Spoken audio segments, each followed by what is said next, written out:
Good morning students. हम जो 3 important document थे उनमें से मेमोरेंडम ऑफ एसोसिएशन और आर्टिकल ऑफ एसोसिएशन जो है वो कंप्लीट कर चुके हैं। अब इनमें थोड़े बेसिक डिफरेंस हैं, वो देखते हैं। देखिए, फिर उसके बाद प्रोस्पेक्ट्स पढ़ेंगे। सबसे पहला है ऑब्जेक्टिव, कि कंपनी के जो ऑब्जेक्टिव है वो कौन डिफाइन करता है? वो मेमोरेंडम ऑफ एसोसिएशन डिसाइड करता है। It defines the objective of the company, कि भाई सारे जो भी उद्देश्य हैं, मेन जो ऑब्जेक्टिव हैं, वो मेमोरेंडम ऑफ एसोसिएशन के अंदर होंगे। उसके बाद है आर्टिकल ऑफ एसोसिएशंस। ये क्या करता है? रूल्स बताता है ना, रूल्स, कि इन ऑब्जेक्टिव को कैसे इनको आप अटेन करेंगे, उसके रिगार्डिंग सारे रूल्स इसके अंदर होते हैं। उसके बाद है पोजीशन। तो मेमोरेंडम ऑफ एसोसिएशन है, it is a very vital document. ये एक बहुत बड़ा डॉक्यूमेंट होता है, काफ़ी इंपॉर्टेंट डॉक्यूमेंट है। और ये जो है आर्टिकल ऑफ एसोसिएशन, ये एक सब्सिडरी डॉक्यूमेंट है, इनके एक सहायक डॉक्यूमेंट कह सकते हैं आप इसको, मेमोरेंडम ऑफ एसोसिएशन का। फिर कह रहा है कि भाई relationship, it defines the relationship between the company and the outsider. तो मैंने बताया कि मेमोरेंडम ऑफ एसोसिएशन जो है एक बाउंड्री लाइन का काम करता है आउटसाइडर के साथ। उस बाउंड्री लाइन से बाहर जाके कोई भी कॉन्टैक्ट अगर किसी ने किया है, डायरेक्टर वगैरह ने, जिसने भी किया है, मैनेजर्स ने, तो वो वैलिड नहीं माना जाएगा। आर्टिकल ऑफ एसोसिएशन क्या है? It define the relationship between the member of the company. ये इंटरनल रूल्स को दिखाता है।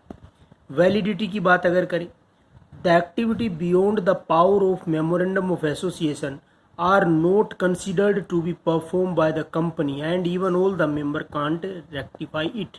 कह रहे इसको रेक्टिफाई नहीं किया जा सकता, और इससे बाहर जाके कोई भी अगर कार्यवाही की है इसकी पावर से बाहर, तो वो वैलिड नहीं मानी जाएगी। फिर कह रहा है अगर आर्टिकल से बाहर जाके, beyond the power of article, अगर कुछ किया जाता है तो वो मतलब वैलिड हो सकती है कई बार, लेकिन कई बार नहीं होती। अब वो हो कब सकती है? क्योंकि उसमें रेक्टिफिकेशन किया जा सकता है मेंबर्स की परमिशन से, बोर्ड ऑफ डायरेक्टर्स वगैरह की परमिशन से। तो ये है। उसके बाद है necessity, it is preparation is necessary to get the company registered. यानी कि मैंने बताया था कि इसके बिना कंपनी का रजिस्ट्रेशन नहीं हो सकता, पॉसिबल ही नहीं है। लेकिन ये ज़रूरी नहीं है भाई, अगर आपकी पब्लिक लिमिटेड कंपनी है तो ज़रूरी नहीं है, लेकिन प्राइवेट कंपनी को ज़रूर बनाना पड़ता है। तो टेबल ए के रूल, अब ये याद रखें आप, टेबल ए अप्लाई हो जाएगा अगर किसी पब्लिक कंपनी ने आर्टिकल ऑफ एसोसिएशन तैयार नहीं किया है तो। उसके बाद है अल्ट्रेशन, चेंज वगैरह करना। तो इसमें कह रहा है इजीली चेंज नहीं हो सकता। मेमोरेंडम ऑफ एसोसिएशन में काफ़ी फॉर्मेलिटीज़ हैं, काफ़ी कोर्ट से अप्रूवल लेने पड़ते हैं। इसमें जो है मेंबर्स से स्पेशल रेजोल्यूशन पास करके आप इसके अंदर चेंजेस कर सकते हैं। तो ये हमने इनके डिफरेंस पढ़े थे। अब उसके बाद आगे जो है वो आता है हमारा प्रोस्पेक्ट्स। तो पहले थोड़ा सा इसका मेन सुने कि क्या है। तो प्रोस्पेक्ट क्या है? एक डॉक्यूमेंट है, जैसे स्कूल का होता है ना प्रोस्पेक्ट्स, वैसे ये कंपनियों के डॉक्यूमेंट्स होते हैं। इसमें क्या है कि सारी जो भी रिलीवेंट इन्फॉर्मेशन है कंपनी से रिलेटेड, वो इसके अंदर होती है शेयर होल्डर्स के लिए। जो कंपनियां शेयर कैपिटल चाहती हैं, मैंने पहले भी बताया था, मान लो अगर आप कंपनी शुरू कर रहे हो, एक तो होती है प्राइवेट कंपनी, तो प्राइवेट कंपनी के केस में तो प्रोस्पेक्ट्स होता ही नहीं है। अब आती है बात पब्लिक कंपनी की। पब्लिक कंपनी कौन सी है? जिसको पब्लिक से पैसा चाहिए होता है, जो डिबेंचर और शेयर्स पब्लिकली इशू करती है, यानी कि वहाँ से फंड जनरेट करती है, फंड लेती है। तो जो पब्लिक कंपनी पब्लिक से पैसा चाहती है शेयर्स के द्वारा या डिबेंचर्स के द्वारा, तो उसको एक इंफॉर्मेशन ब्राउज़र कह सकते हो आप, उसको एक प्रिंट करवाना पड़ता है बहुत अच्छे फॉर्मेट में, जिसमें कंपनी का नाम है, ऑब्जेक्टिव है, कुछ और इन्फॉर्मेशन जो है जो कि शेयर होल्डर्स को चाहिए, या एक पोटेंशियल इन्वेस्टर्स जो चाहता है कि मैं कंपनी में पैसा लगाऊं तो मुझे इन बातों का पता होना चाहिए। तो वो सारी इन्फॉर्मेशन प्रोस्पेक्ट्स के अंदर होती हैं। तो यही प्रोस्पेक्ट्स होता है भाई। अब क्वेश्चन ये है कि भाई पब्लिक कंपनी हो, कौन सी कंपनी हो? पब्लिक कंपनी, लेकिन वो पब्लिक से पैसा नहीं लेना चाहती, उसने अपने पर्सनल लेवल पे ही पैसे की अरेंजमेंट कर ली। तो एक और डॉक्यूमेंट इसकी जगह तैयार होगा, स्टेटमेंट इन ल्यू, उसको आगे पढ़ेंगे। तो देखिए prospects. The prospects is third document. पहले दो कौन से थे? Memorandum of association, article of association.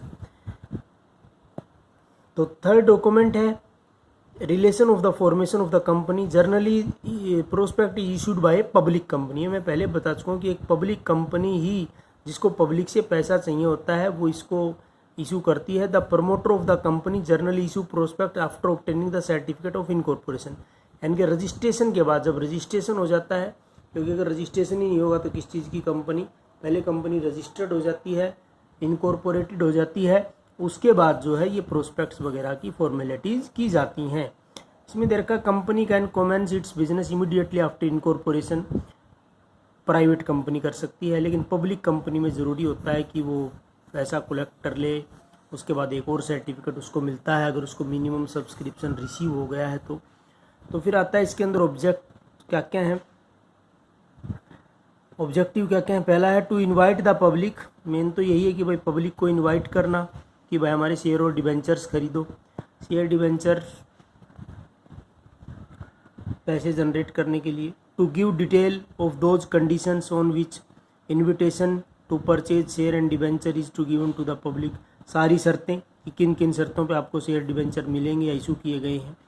To declare that the promoters will be liable for the information containing in the prospectus, और एक डिक्लेरेशन होती है कि जो भी प्रोस्पेक्ट्स के अंदर इंफॉर्मेशन है, जो प्रमोटर्स हैं जो कंपनी को शुरू कर रहे हो पर्सनली रूप से लायबल है सारी इंफॉर्मेशन के लिए, सारी इंफॉर्मेशन सही होगी बिल्कुल। फिर आता है नीड ऑफ प्रोस्पेक्ट्स, तो मैंने बताया था इसकी नीड तभी है जब कंपनी को सेल करने हो अपने डिबेंचर और शेयर्स पब्लिक को जब शेयर करने हो कंपनी को, तभी इसकी ज़रूरत है, उसके अलावा इसकी कोई ज़रूरत नहीं होती है।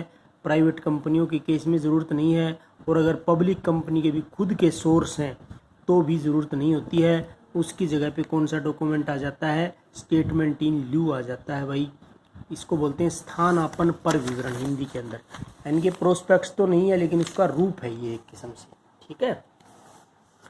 अब उसके बाद आता है कि फॉर्म एंड कंटेंट्स, कि इसमें क्या क्या कंटेंट्स होंगे, कैसा इसका फॉर्मेट होगा, तो सीधा हम कंटेंट्स पे आ जाते हैं क्या क्या होता है। तो इसमें मेन ऑब्जेक्टिव की कंपनी का ऑब्जेक्टिव क्या है, और मेमोरेंडम ऑफ एसोसिएशन पे किस किस डायरेक्टर ने साइन किए उनकी डिटेल्स होती है। शेयर कैपिटल कि शेयर कैपिटल कितनी होगी, अथोराइज कैपिटल कितनी, अथोराइज क्या बताया था मैंने कि मैक्सिमम कैपिटल होती है, उससे ज़्यादा के शेयर कंपनी अपने लाइफ टाइम में इशू नहीं कर सकती। अगर अथोराइज कैपिटल 100 करोड़ की दिखा रखी है तो कंपनी लाइफ टाइम में 100 करोड़ के शेयर ही इशू कर सकती है, दैट इज अथोराइज्ड और रजिस्टर्ड कैपिटल इसको बोलते हैं, नॉमिनल कैपिटल भी बोलते हैं। Types of share, share equity type के हैं या प्रीफरेंस शेयर के हैं।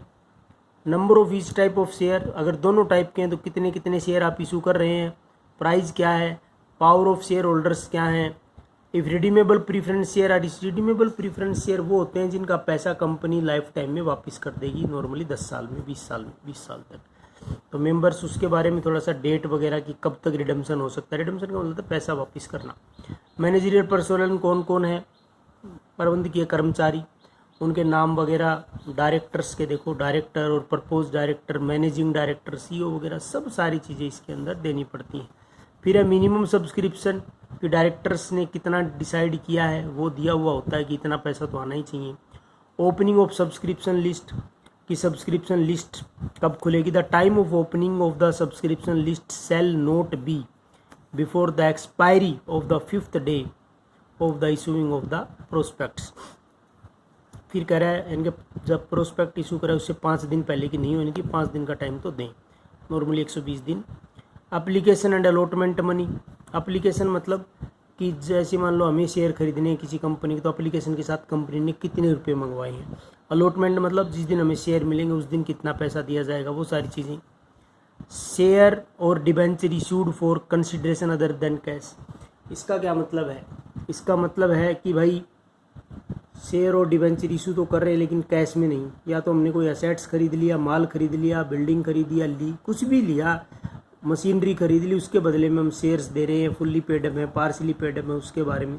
फुल्ली पेडअप मतलब 100 रुपये का शेयर है तो 100 रुपये में ही इशू किया, पार्सली मतलब 80 में कर दिया, इस तरह से। फिर शेयर प्रीमियम, शेयर जो है नॉर्मली प्रीमियम पर भी इशू होते हैं, जैसे 100 रुपये का शेयर जो है वो 150 में इशू हो गया तो 50 रुपये प्रीमियम है ना। ये कितना भी हो सकता है, कोई इसकी लिमिटेशंस नहीं है प्रीमियम की, तो उसकी डिटेल देनी पड़ेगी। अंडरराइटर्स, अंडरराइटर कौन है, वो लोग हैं जो शेयर बिकवाएंगे, तो उनकी डिटेल्स देनी होती है। प्रीलिमिनरी एक्सपेंसेस, जो शुरुआत में खर्चे होते हैं डॉक्यूमेंट वगैरह बनवाने के, शेयर इशू करने के, प्रोस्पेक्ट छपवाने के, वो होते हैं प्रीलिमिनरी एक्सपेंसेस, उसके बारे में। प्रमोटर्स कौन कौन है उनके बारे में। ऑडिटर्स, ऑडिटर मतलब जो जांच पड़ताल करेंगे, उनसे क्या क्या कॉन्ट्रैक्ट आपने किया है, क्या क्या एग्रीमेंट्स किया है कंपनी ने, उसके बारे में डिटेल्स, सारी डिटेल होती हैं। डिटेल ऑफ द बिजनेस कि किस टाइप का बिजनेस कर रही है कंपनी, उसके बारे में। प्रॉपर्टी एक्वायर, कितनी प्रॉपर्टी है, कहाँ पे लैंड लिया है, लीज पे है, कैसे परचेज करी है, उसके बारे में सारी इन्फॉर्मेशन। सेलर के बारे में इन्फॉर्मेशन। फिर है restriction in article, if the company article of association there is any ban, अगर कोई बैन है, किस प्रकार का बैन भाई, presence of members in the meetings, speaking, voting rights, कोई भी किसी प्रकार का बैन अगर मेंबर्स पे लगाता है आर्टिकल, तो उसके बारे में डिटेल। कैपिटलाइजेशन ऑफ प्रॉफिट और रिजर्व, ये मैंने पहले भी बताया था आपको कि साल के दौरान जो प्रॉफिट होते हैं उसमें से कितने की फिक्स असेट्स खरीदी जाएंगी, उसके बारे में डिटेल्स कि भाई इतना तो हम डिविडेंड के रूप में बांटेंगे और हमने तो 20% जो उसका कैपिटलाइजेशन करना ही करना है या इतना रिजर्व में रखना है। Time and place of inspection, कहाँ पर कंपनी की बैलेंस शीट या प्रॉफिट एंड लॉस अकाउंट पर इंस्पेक्ट हो सकते हैं। और क्या है, मटेरियल कॉन्ट्रैक्ट, किस किस के साथ क्या क्या मेन पार्टी के साथ कॉन्ट्रैक्ट हुए हैं, वो सारी चीज़ें इसके अंदर होंगी। तो इसको आप देख लें। Thank you, have a nice day.